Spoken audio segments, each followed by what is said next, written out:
You know, when you hear about these big global meetings in Davos, it can all feel a little distant, right? But the conversations that happen there, they can end up shaping everything from your job security to the value of your savings. Today, we're zeroing in on a massive theme from the 2026 World Economic Summit, economic inequality, and what it actually means for all of us here in the US. Now, this is part 6 of our deep dive into that huge report from Virtualization Options LLC. We're focusing specifically on Chapter 6, which gets into social inequality and economic inclusion. So whether you're a business owner trying to figure out what's next or you're just trying to make sense of the economy, this is all about the world we're living in right now. Okay, here's our roadmap. First, we'll look at how Davos is tackling inequality. Then, we'll get into the widening wealth gap. After that, we'll see why it's such a challenge to opportunity, explore a proposed solution, and finally wrap up with what it all means for you. Ready? Let's do it. So first up, Davos confronts inequality. And let me be clear, this wasn't some footnote or a side conversation. The report makes it plain that this was a central topic, something the world leaders just could not get away from. Yeah, there was this really broad agreement at the summit. I mean, a clear admission from the top that our current economic system just isn't working for everyone. They basically said, look, the benefits of all this growth, they've been spread out really unevenly, and that's creating some serious problems for families all across the country. And that idea of an uneven playing field, well, it leads us right to the heart of the matter, this widening wealth gap. It's so important to really grasp the scale of what we're talking about here. I mean, just look at this contrast. It's pretty stark. On one hand, you've got the wealthiest Americans. Their fortunes have just exploded, sometimes even when the rest of the economy is struggling.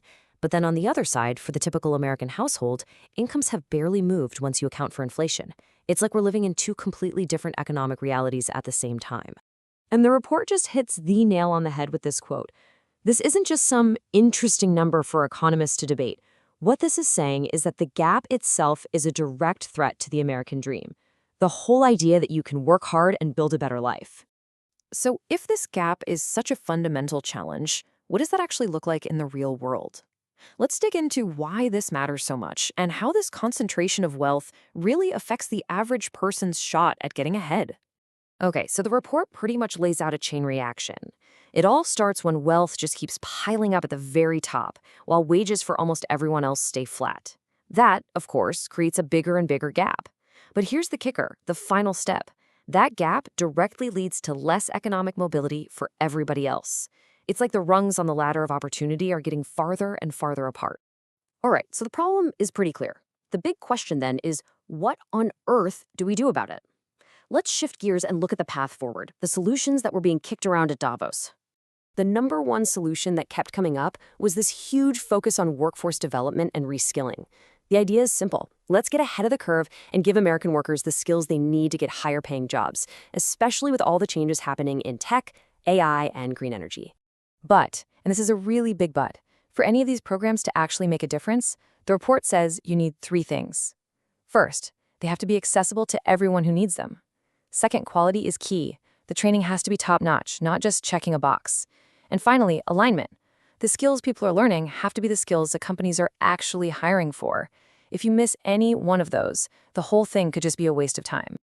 So, let's bring it all together. What does this really mean for you?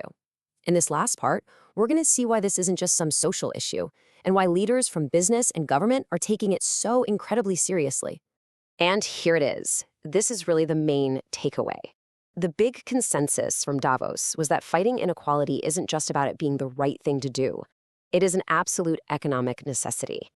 Think about it. An economy where huge chunks of the population can't afford to buy things or invest in their own futures, well, that's an economy that just can't grow over the long run. A more inclusive economy really is a stronger economy for everyone. So I want to leave you with this final thought to chew on. With technology changing our industries faster than ever, are these reskilling programs, as important as they are, really going to be enough on their own to make sure there's real opportunity for every single American? The answer to that question is probably going to define our entire economic future.